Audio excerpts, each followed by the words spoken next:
I'm Josh with Waupaca Community Media, and we're joined today with Wilma and Chris from Foundations for Living. And how are you doing today? Great. Good, thank you.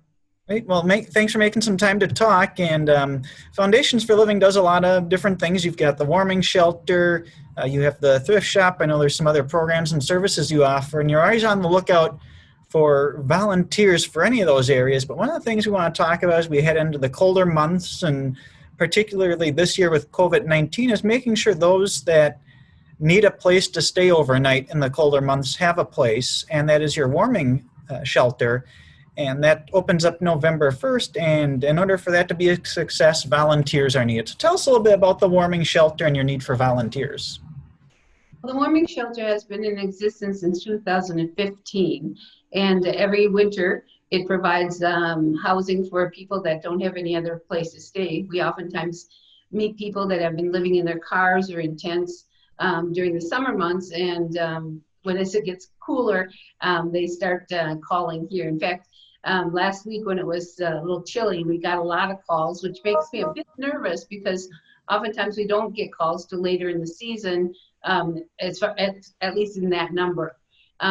With COVID-19, I think sometimes it's harder for people to find places to stay. People are nervous about extra people in the home. So we don't know what to anticipate this year. We're kind of concerned about it. One of the issues is our center is quite small, so we won't be able to have very many spaces, and so we're dealing with that.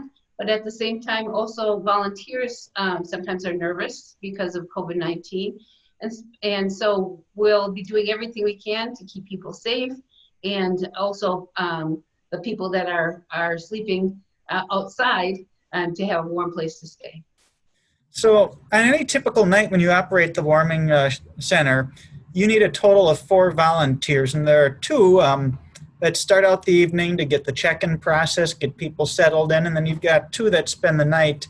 And Chris, tell us a little bit about what the 2 hosts that start the evening, what they do, what a volunteer would Sure, expect to do.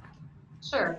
Um, the first shift we call the hospitality shift, and the hospitality hosts come in a little before 7, and we open our doors at 7, and they stay till about 10:15, just enough to overlap with the overnight hosts. When they get there, they turn up the heat. If it's not turned up, sometimes there's another group in the building, so that's already taken care of. But they sign the people in, and our guests can come in anytime between 7 and 10. We close the doors at 7, or at 10, excuse me.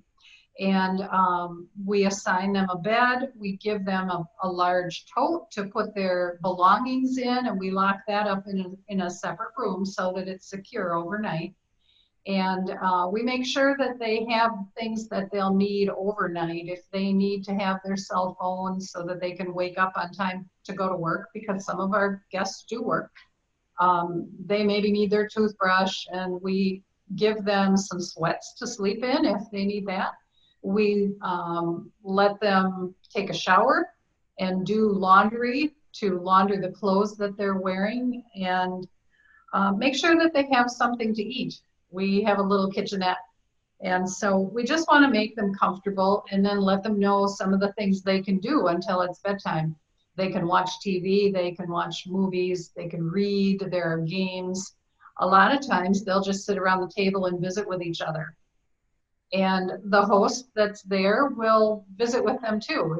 It's just interesting to just get to know our guests, and the more you do that, the more you get to know. There's sometimes some regulars for a while until they're able to find a place of their own to live. So that's how the first shift goes, and then about 10 o'clock the second shift guests arrive, and we always have 2 volunteers for each shift, so you're not alone doing this. And the second shift overnight guests or hosts arrive about 10 o'clock, and you spend a little time briefing the overnight people on who's here. Does anybody need a wake-up call in the morning? Anything special to know about anybody that's there?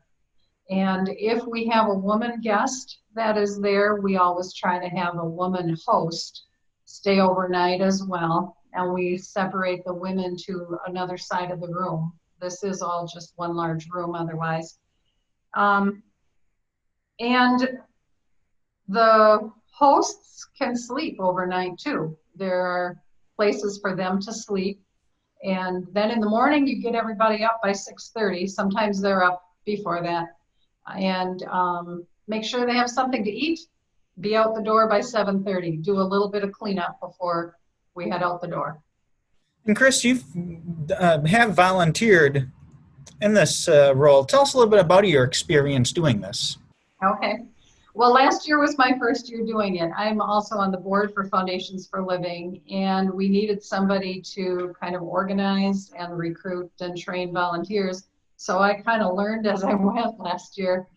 And I really relied on some of our experienced volunteers who had done it since the beginning, told me what worked, what didn't work.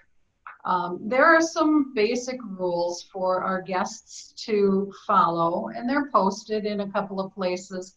We make sure that they know that we expect them to treat each other nicely and not be rude or intimidating or insulting. And truthfully, we did not have a problem with that. They are so grateful to have a warm place to be overnight that people were very cooperative. I was a little nervous going into it, I will admit, because I didn't know what to expect. But it was very rewarding to do it. Interesting to hear their different stories. The majority of the people that use the warming center are people who are natives of Waupaca County, grew up here, lived here before they became homeless. Once in a while, we had somebody who's from outside the area, but that's rare. There are some, but generally, it's people that we would consider our neighbors. Mm-hmm. So it was very rewarding and good to know that we can be doing a service like this for people that otherwise would be staying in their cars or who knows where. So Wilma, for someone who's interested in volunteering or maybe learning more about it, how can they do so? We have various ways. Probably the easiest thing to do is to call, and our telephone number here is 715-942-2725. When you call, just mention that you're interested in volunteering, and we'll let you know how you can get a volunteer packet, how you can find out more information. We'll be having orientation for those that are really interested on October 22nd and 26th. And that'll be a time to really understand all the ins and outs and see the facility. And then, but be best to have already done your volunteer packet beforehand if you're pretty sure you're willing to do it, because we always do background checks. Just to make sure that things are safe, and then that also we you can write me personally at wa@foundationsforlivingwaupaca.com. My name is Wilma, and you can write and ask any questions you want, and I'll be happy to answer and give you some more information too. Or you can just stop in. We are here Monday through Friday from 9 to 4. You might see a sign on the door that says closed. That's because we have walk-ins. We help people that are in need. So we have walk-ins from 9 to 1 without an appointment.